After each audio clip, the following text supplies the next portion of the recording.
रात के 2 बजे थे।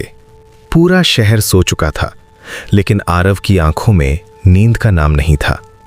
छत को घूरते हुए उसका दिमाग ऐसे भाग रहा था जैसे कोई ब्रेक फेल ट्रेन।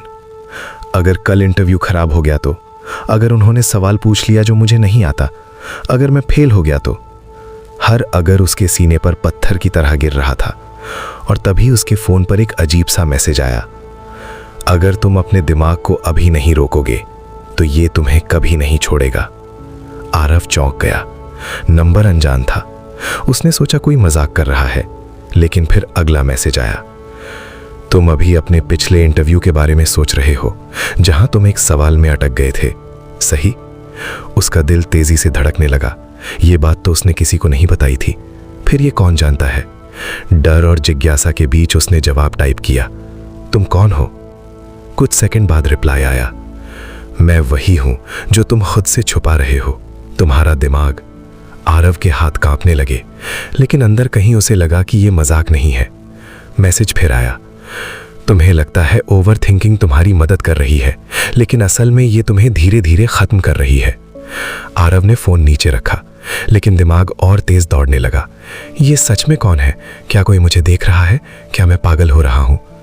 तभी फिर मैसेज, देखा तुम फिर वही कर रहे हो, हर चीज को जरूरत से ज्यादा सोच रहे हो।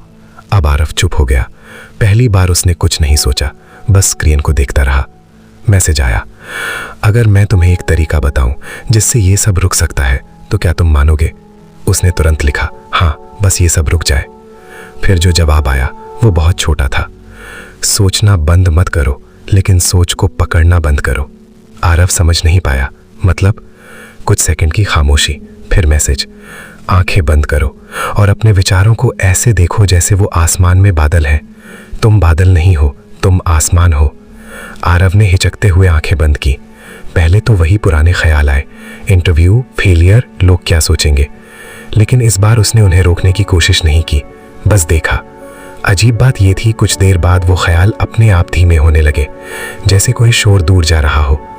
फिर मैसेज आया, देखा, जब तुम लड़ना बंद करते हो तो दिमाग खुद शांत हो जाता है। आरव ने गहरी सांस ली। महीनों बाद उसे हल्कापन महसूस हुआ। लेकिन कहानी यहीं खत्म नहीं हुई। अगला मैसेज आया, लेकिन अगर तुम फिर से हर चीज को कंट्रोल करने की कोशिश करोगे तो मैं वापस आ जाऊंगा। आरव ने तुरंत फोन उठाया, तुम सच में कौन हो? इस बार कोई जवाब नहीं आया। उसने कॉल करने की कोशिश की, नंबर अस्तित्व में ही नहीं था। डर और राहत दोनों एक साथ थे। क्या वो सच में किसी से बात कर रहा था या ये सब उसके दिमाग का खेल था? उस रात के बाद जब भी ओवरथिंकिंग शुरू होती, आरव बस रुकता, आंखें बंद करता और खुद से कहता, मैं बादल नहीं, आसमान हूं। धीरे धीरे उसकी जिंदगी बदलने लगी। लेकिन कभी कभी रात के 2 बजे उसका फोन हल्का सा वाइब्रेट करता है और स्क्रीन पर एक ही लाइन चमकती है, सोचो लेकिन डूबो मत।